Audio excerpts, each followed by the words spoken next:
Добар ден на сите. Моето име е Вилма Дамјановска, ученичка во трета година во Средното училиште на град Скопје, Владо Тасевски. И во оваа лекција ќе го објаснам поимот и организацијата на испорака на поштенски пратки. За полесно совладување на лекцијата ќе ги одговорам следниве прашања. Дефинирај ја испораката на поштенски пратки, кои се чекорите во испораката на поштенски пратки, кои се основните организацијски облици на испорака на поштенски пратки, кои се основните задачи на испорака на поштенски пратки, од кои фактори зависи организацијата на испораката на поштенските пратки и како се утврдува квалитетот на испораката. Под испорака на пратки се подразбира врачување на пратките на примачот во поштата, тоест во единиците на поштенската мрежа. Кои се чекорите во испораката на поштенските пратки? Преземање на пратките за испорака, подготовка на обичните и на книжените писмоносни пратки за испорака и испорака на пратките во пошта. Кои се основните организацијски облици на испорака на поштенски пратки? Испорака на пратки преку преградоци, испорака на шалтерите во пошта и испорака на пост-рестант пратките на шалтер. Кои се основните задачи на испорака на поштенски пратки? Пратките да се стават на располагање на корисниците за што покусо време од моментот на пристигнување за испорака.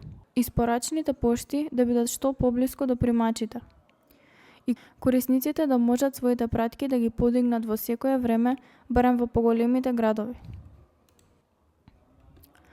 Од кои фактори зависи организацијата на испораката на поштенските пратки? Зависи од системот за достава на пратки во тоа место, односно град, централизиран или децентрализиран. Од видот на пратката, тоест од тоа дали се работи за доставна пошта или за помала ЕПМ. Од количината и видот на пратките. Од времето на пристигнување на пратките за испорака. Како се утврдува квалитетот на испораката?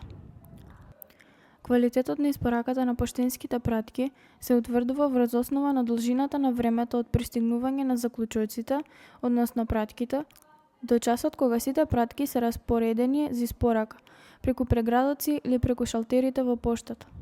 Ајде да повториме. Дефинирај ја испораката на поштенски пратки. Кои се чекорите во испораката на поштенски пратки? Кои се основните организацијски облици на испорака на поштенски пратки? Кои се основните задачи на испорака на поштенски пратки?